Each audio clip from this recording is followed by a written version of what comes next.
परम पूज्य स्वामीनारायण भगवान जी को प्रणाम करता हूँ। इस भूमि को प्रणाम करता हूँ, परम पूज्य गुरुदेव को प्रणाम करता हूँ और आप सबको भी प्रणाम करता हूँ। आप सब आए हुए हैं।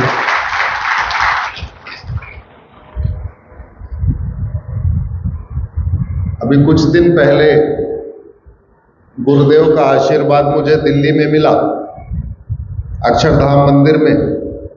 मैंने भी नहीं सोचा था कि इतने जल्दी गुरुदेव यहाँ भी बुला लेंगे, तो आपने मुझे बुलाया, उसके लिए फिर से आपको धन्यवाद देता हूँ। और इसी बहाने आप सब से मिलने का, आपके साथ संवाद करने का एक अवसर मिल गया।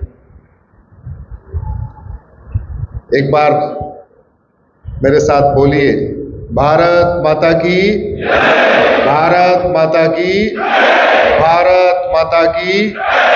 धर्म की, अधर्म का, प्राणियों में, विश्व का।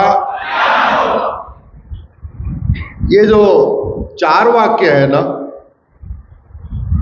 एक भारत श्रेष्ठ भारत बनाने के लिए ये चारों वाक्य को पूर्ण करना नितांत आवश्यक है। लेकिन अगर आप चारों वाक्य को ध्यान से देखिए, धर्म की जय हो, अधर्म का नाश किए बिना धर्म की जय हो सकती है क्या? जोर से बोलिए जरा। प्राणियों में सद्भावना हो, अधर्म का नाश किए बिना प्राणियों में सद्भावना हो सकती है क्या? भारत का कल्याण हो, विश्व का कल्याण हो, अधर्म का नाश किए बिना भारत का कल्याण हो सकता है क्या? मेरा व्यक्तिगत ये मानना है कि धर्म की जय तभी होगी जब अधर्म का नाश होगा, प्राणियों में सद्भावना तभी होगी जब अधर्म का नाश होगा, विश्व का कल्याण तभी होगा जब अधर्म का नाश होगा। और धर्म और अधर्म के बीच में संघर्ष सदियों से चलता रहा है। देव दानव युद्ध पहले भी हुआ, मानव राक्षस युद्ध पहले भी हुआ, कौरव पांडव युद्ध पहले भी हुआ, राम रावण युद्ध पहले भी हुआ। पूरा इतिहास भरा हुआ, प्रत्येक युग में युद्ध होता रहा। दूसरी बात ये,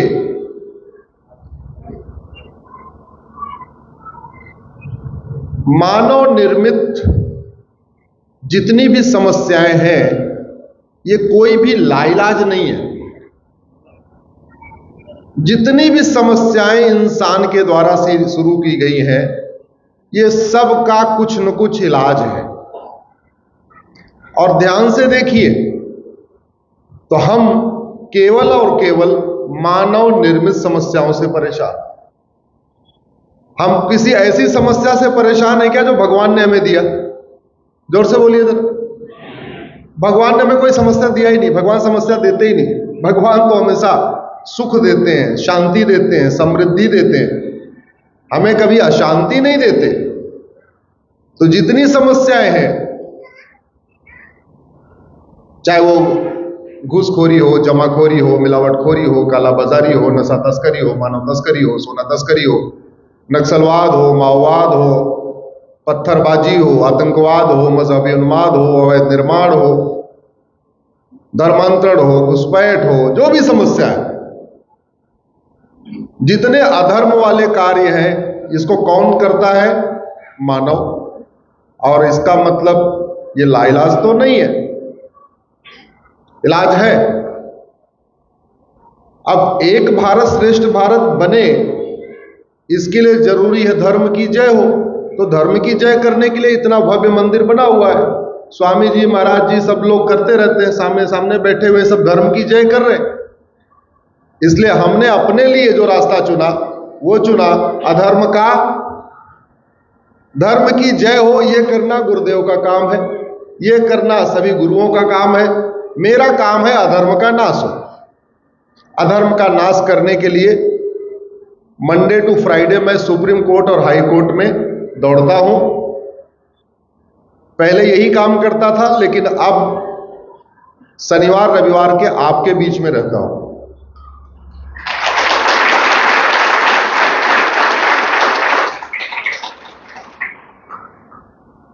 फ्राइडे को सुबह अपना बैग लेके निकलता हूं, सुप्रीम कोर्ट जाता हूं, शाम को कोई फ्लाइट पकड़ लेता हूं, किसी एक शहर में जाता हूं, सैटरडे को सुबह एक शहर में, सैटरडे शाम को दूसरे शहर में, संडे दोपहर या संडे शाम तीसरे शहर में, और उसके बाद फिर यहां से वापसी।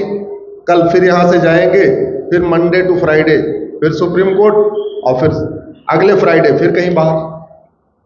पिछले वर्ष 115 जिलों में जाने का गुरुदेव मुझे सौभाग्य मिला, और आज 15वां 16 आज 2024 का 16वां जिला है हमारा, 16वां जिला। लक्ष्य है इस वर्ष 125 जिलों का, कि दिसंबर तक 125 जिलों में जाएंगे। एक बार सबको पहले क्लैरिटी आ जाए कि अधर्म का नाश होगा कैसे, धर्म की जय कैसे होगी, ये मैं नहीं बताना चाहता हूं। ये काम संत समाज का है, गुरुओं का है, ये मंदिर में सिखाया जाता है। धर्म की जय कैसे होगी, प्राणियों में सद्भावना कैसे होगी, ये भी बताया जाता है। मैं तो केवल अधर्म का नाश कैसे होगा यही बताने के लिए निकला हुआ। वास्तव में अधर्म को बढ़ाने के लिए इस देश में कई कानून बनाए गए। कश्मीर पिछले 70 साल से अशांत था कि नहीं? जोर से बोलिए जरा। हजारों लोगों की हत्या हुई, आतंकवाद फला फूला, जितना सरकार का पैसा जाता था सारा बर्बाद हो रहा था। सरकार का कोई खुद का पैसा ही नहीं होता, वो पैसा किसका होता है? बोलिए हमारा। किसका पैसा?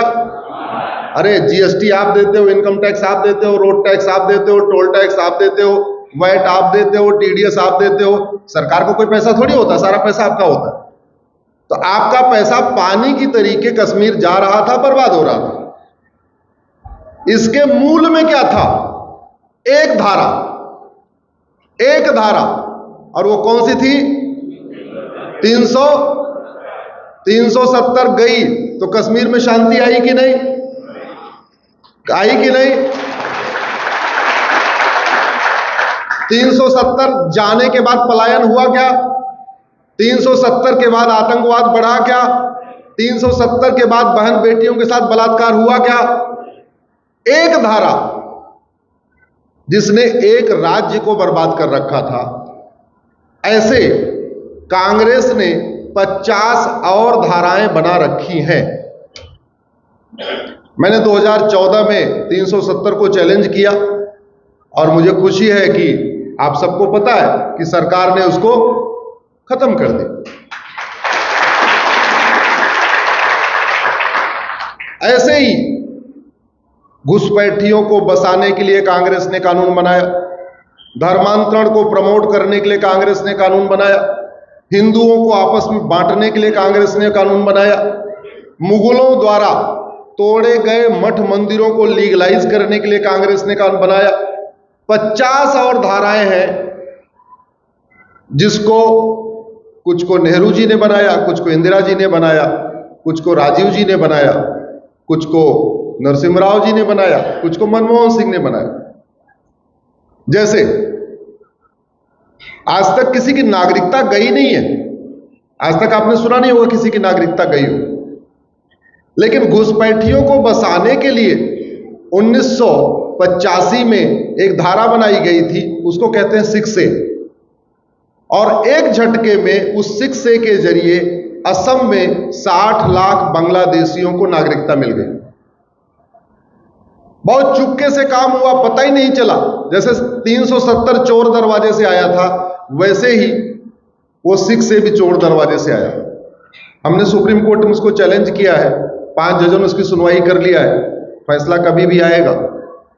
ऐसे ही मुगलों ने जिन मंदिरों को हमारे तोड़ा, काशी को तोड़ा, मथुरा को तोड़ा, भोजशाला को तोड़ा, अटाला को तोड़ा, अलग अलग जगहों पे मंदिरों को तोड़ा। जब वो तोड़ा गया होगा तो क्या हमारे पूर्वजों ने चुपचाप तोड़ने दिया होगा क्या? जोर से बोलिए जरा। क्या हमारे पूर्वज खुश हुए होंगे या दुखी हुए होंगे? हमारे पूर्वज मजबूर रहे होंगे, कई हमारे पूर्वज मारे गए होंगे उन मंदिरों को बचाने के लिए, कई हमारे संत, कई हमारे पुजारी बचाने के लिए मंदिरों को मारे गए होंगे। ऐसा थोड़ी है कि कोई औरंगजेब आएगा, बाबर आएगा तो जो हमारे पुजारी होंगे मंदिर को बोलेंगे काम करो, मैं जा रहा हूं, तुम तोड़ लो। ऐसा हो सकता है क्या? ऐसा नहीं हुआ होगा ना। तो मारे गए होंगे, अपमानित हुए होंगे, उसके बाद वो तोड़ा गया। जब देश आजाद हुआ तो काम करना क्या था? एक कानून बनाना था, एक कमेटी बनाना था, एक कमेटी में हिस्टोरियन को रखना था, वैज्ञानिकों को रखना था, एएसआई को रखना था, एक कमेटी बना के ये देखना था भाई पूरे भारत में कहां कहां मंदिर तोड़े गए, एक इसकी रिपोर्ट तैयार करो और उसके बाद एक कानून बना देना चाहिए था कि देखो भाई ये 100 मंदिर या 50 मंदिर या 150 मंदिर, ये रिपोर्ट ने बोला है, एक कमेटी ने बोला है, एक्सपर्ट कमेटी ने, अब हम इसको रिस्टोर करने के लिए कानून बना रहे हैं। ये करना चाहिए था, इसका उल्टा किया। 1991 में कानून बना दिया कि अयोध्या का मुकदमा कोर्ट में चलेगा, अयोध्या के अलावा और दूसरा कोई मुकदमा कोर्ट में चलेगा ही नहीं, और जो मुकदमा कोर्ट में चला गया है वो भी खारिज हो जाएगा, न गवाहों के बयान होंगे, न तारीख होगी, न बहस होगी, वो मुकदमा ही बंद हो जाएगा।